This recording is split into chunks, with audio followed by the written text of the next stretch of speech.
مومن جو فدا نقش کفے پائے نبی ہو زہر قدم آج بھی عالم کا خزینہ، گر سنت نبوی کی کرے پیروی امت،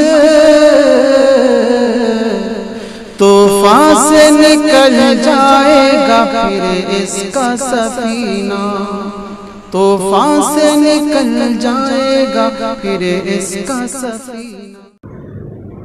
بسم اللہ الرحمن الرحیم، نحمدہ و نصلی علی رسولہ الکریم، اما بعد۔ دینی اعتبار سے آدمی چاہے کتنی ترقی کر لے جائے، لیکن اس کو اپنی دینداری پر اعتماد اور نفس و شیطان سے بے فکر ہو جانا، یہ نقصان دہ ہے ہر اعتبار سے۔ بلکہ جو آدمی اعمال میں، نیکیوں میں، طاعتوں میں زیادہ لگتا ہے، تو پھر شیطان جو ہے اس کو بہکانے کی طاق میں اور تدبیریں سوچا کرتا ہے۔ دیکھیے، ایک شخص ہے، اس کے پاس دولت نہیں ہے اور وہ بالکل غربت میں ہے، تو ظاہر ہے کہ چور وہاں کیا کرے گا، جا کے اس کے گھر میں کیا مل جائے گا، اس کو تو خالی ہاتھ ہے بالکل۔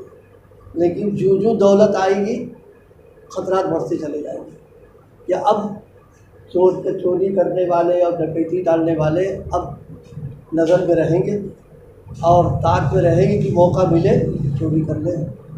اسی طریقے سے اعمال کا معاملہ ہے کہ آدمی جب اعمال میں لگنا شروع ہو جاتا ہے اور دینداری اور تقوی کی لائن پہ آ جاتا ہے، تو پھر اس کو بالکل چوکندہ رہنا چاہیے۔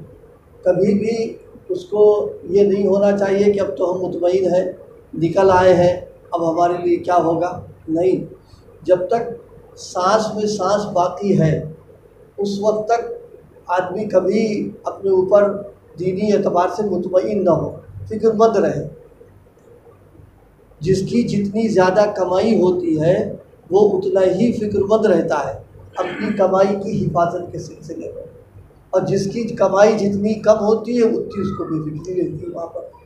اس لیے کہ کمائی زیادہ ہوئی، دولت آنے لگی، تو اب اس کے جو اس لائن کے جو چور ہیں، اب وہ اس کی فکر مند رہتا ہے۔ اسی طریقے سے اللہ پاک اگر توفیق عطا فرمائے نمازوں کی، تلاوت کی، ذکر کی، تسبیحات کی اور گناہوں سے بچنے کی، تو اس وقت میں آدمی اپنے لیے زیادہ خطرات محسوس کرے کہ بھائی شیطان اور نفس اب نہ معلوم کب مجھ پر حملہ کر دے اور نقصان پہنچ جائے۔ اس لیے کہ یہ دونوں ازلی دشمن ہیں، اور ان دونوں کا کام ہی ہے دشمنی کا معاملہ کرنا۔ تو ظاہر ہے جب یہ ہمارے دشمن ہے تو دشمن سے آدمی کبھی بے فکر نہ ہو۔ مثلا مشہور ہے کہ دشمن کی کمزوری سے اگر ہم نے فائدہ اٹھا کر کے مطمئن ہو گئے تو اس سے بڑی بیوقوفی کچھ ہے ہی نہیں۔ اس لیے کہ آج وہ کمزور ہے، کل وہ توانا بھی تو ہو سکتا ہے۔ آج ہمارے سامنے بھیگی بلی بنا ہوا ہے، کل شیر بھی تو ہو سکتا ہے وہ، لہذا اس کی تدبیروں سے کبھی آدمی مطمئن نہ رہے۔ اسی طرح شیطان اور نفس کا معاملہ ہے، کس وقت بہکا دیں، کس وقت حملہ کر دیں اور ہمارے دینی اعتبار سے نقصان پہنچا دیں۔ اس کا ہر وقت آدمی اگر بالکل بند رہے گا تو اللہ کی طرف سے پھر تو حفاظت کا انتظام رہے گا اس کے لیے۔ اسی تعلق سے ایک واقعہ اس وقت میں پیران پیر سیدنا حضرت شیخ عبد القادر جیلانی رحمہ اللہ نے اپنا واقعہ خود بیان کیا۔ ظاہر ہے حضرت بڑے پیر صاحب کو جو مقام و مرتبہ تھا بزرگی اور روحانیت میں، ہم لوگ تو ان کی پیر کے ساتھ کے برابر بھی نہیں ہے۔ ان کا حال کیا تھا، ان کے ساتھ جو معاملہ پیش آیا وہ سبق کی چیز ہے۔ فرمایا کہ ایک بار میرے سامنے ایک نور سامنے آیا اور سارے افق پر چھا گیا، بالکل آسمان پر کھا گیا۔ آہستہ آہستہ یہ نور مجھ سے قریب تر ہوتا گیا، قریب ہو رہا۔ پھر آواز دی، اے عبد الخالق میں تیرا رب ہوں اور تمام محرمات تم پر حلال کرتا ہوں، یعنی جو چیزیں حرام ہیں سب ختم، اب تمہارے لیے حلال۔ کوئی اب شریعت کچھ رہی نہیں، مطلب لفظ دیگر ہے کہ اب شریعت کی پابندی تمہارے لیے کچھ نہیں، بس تم اب اتنا تمہارا قرب اور تم اتنے ہمارے گویا محبوب و مقبول ہو گئے ہو کہ وہ ختم تمہارے لیے سارا معاملہ۔ ظاہر ہے کہ اب یہ معاملہ جو تھا یہ پھسلنے کا وقت آ گیا تھا کہ اب معلوم ہوا کہ ذرا سا چوکے گئے کام سے۔ میں نے کہا دور ہو لعین، یعنی مردود دور ہو جا، یہ جملہ کہا۔ یہ کہتے ہی وہ نور تاریکی سے بدل گیا اور بڑی بو نکلنے لگی اس کے اندر۔ شیطان تھا وہ، ابلیس، اور فوراً جملہ موسیٰ کو نکلا، ختم ہو گیا۔ اب اتنے بڑے آدمی جب ان کے ساتھ یہ معاملہ ہو رہا ہے تو ابھی تو ہمیں تو جمعہ 8 دن نماز پڑھتے ہو کیا، ہم کو تو بہکا دینا تو بہت آسان ہو جائے گا، بہت آسان ہو جائے گا، کوئی مسئلہ نہیں۔ اس لیے آدمی ہر وقت، جیسے میں نے عرض کیا تھا، جس دن کمائی زیادہ ہوتی ہے اس دن کاروباری جب گھر آتا ہے تو بہت چوکندہ رہتا ہے۔ اسی طریقے سے جس دن نیکیوں کی، اعمال کی توفیق اور گناہوں سے بچنے کا کچھ معاملہ ہو گیا اس دن چوکندہ زیادہ رہے کہ آج گڑبڑ کا معاملہ بہت ہے، ایسا نہ ہو کہیں کسی نے آگے ہاتھ لگا دے ہمارے اوپر۔ یہ کہتے ہی وہ نور تاریکی سے بدل گیا اور بڑی بو نکلی۔ پھر آواز آئی کہ عبد القادر تم اپنے علم کی وجہ سے میرے دعاؤں پہ ایسے بھی کرو۔ اس نے پھر دوبارہ حملہ کیا علم کو بنا کرتے کہ تمہارے پاس علم تھا، تم عالم ہو، دین کی باتوں کو جانتے ہو، اس لیے تم ہمارے دعاؤں میں نہیں آ سکے، اور نہ یہ کہ بچ نہ پاتے، ورنہ میں نے 70 نامور شخصوں کو گمراہ کر چکا ہوں۔ 70 عابدوں کو جو ہے اور 70 گویا عبادت گزاروں پر حملہ کیا، ان کو گمراہ کر دیا۔ میں نے کہا میں کوئی کون ہوں، یہ تو اللہ کا احسان ہے۔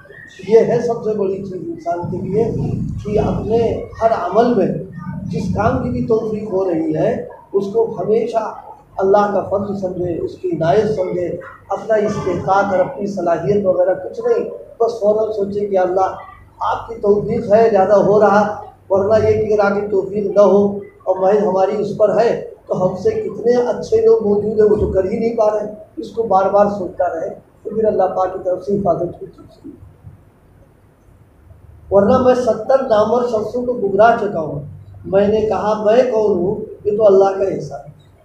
یہ واقعہ ہم لوگوں میں بہت سبقتا ہے کہ جب اتنے بڑے آدمی کے ساتھ یہ معاملہ کر سکتا ہے تو ظاہر ہے کہ ہوا شبہ کی تو کوئی اوقات ہی نہیں، وہ تو 1 منٹ میں چپ کر دے گا فوراً آ کر۔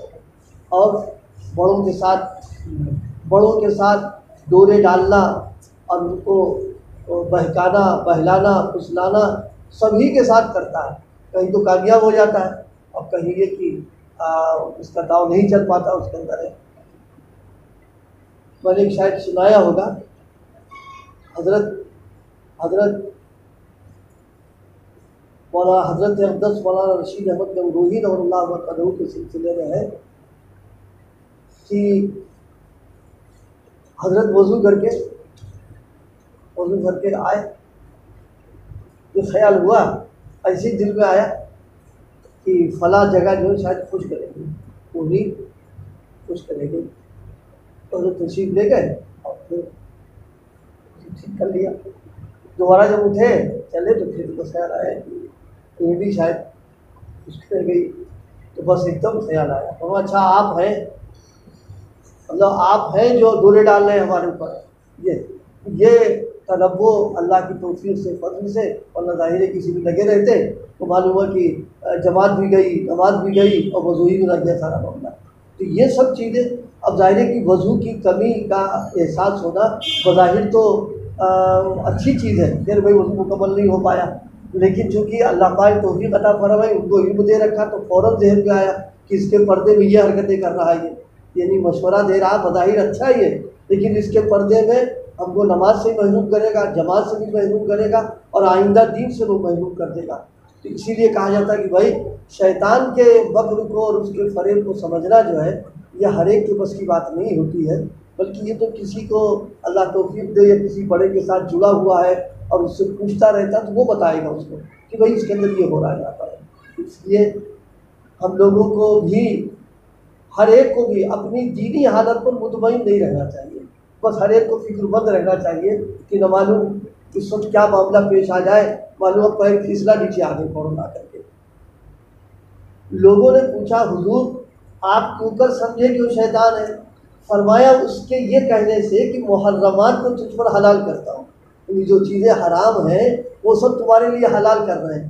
تو اب اس کا مطلب یہ نکلا کہ اللہ کی طرف سے ہو نہیں سکتا، کیونکہ اللہ کی طرف سے اگر یہ بات ہوتی تو حضرت نبی کریم صلی اللہ علیہ وسلم کی سب سے پہلے حلال کر دیا جاتا، کیونکہ آپ سے بڑھ کر تو کوئی محبوب اور مکرم تو ہے ہی نہیں اللہ پاک کا، لیکن آپ کے لیے تو حرام ہے، اور جو غلاموں کے غلام ہیں ان کے لیے حلال ہو رہا، اس کا مطلب ہے کہ اس کے پردے میں وہ آ رہا۔ اس لیے بھائی اللہ پاک ہم سب کو نفس و شیطان کے مکر فریب سے محفوظ فرمائے۔ وہ ہر وقت آدمی ڈرتا رہے، ڈرتا بھی رہے کرتا بھی رہے، یہ نہیں کہ ڈر کے بارے چھوڑ دے یار بھائی کیا کریں چھوڑ نہیں۔ جیسے سائیکل ہے اور سواریاں ہیں، ایکسیڈنٹ ہوتا ہے، لڑ جاتی ہیں، چوٹ کھا جاتا ہے، تو آدمی چھوڑتا نہیں چلانا، چلاتا ہے، ڈرتا بھی رہتا ہے، احتیاط بھی کرتا رہتا ہے۔ ایسی دین پر عمل بھی کرتا رہے اور ساتھ ساتھ میں ڈرتا بھی رہے، تو دونوں باتیں رہیں گی تو انشاءاللہ پھر کامیابی مل جائے گی۔ اللہ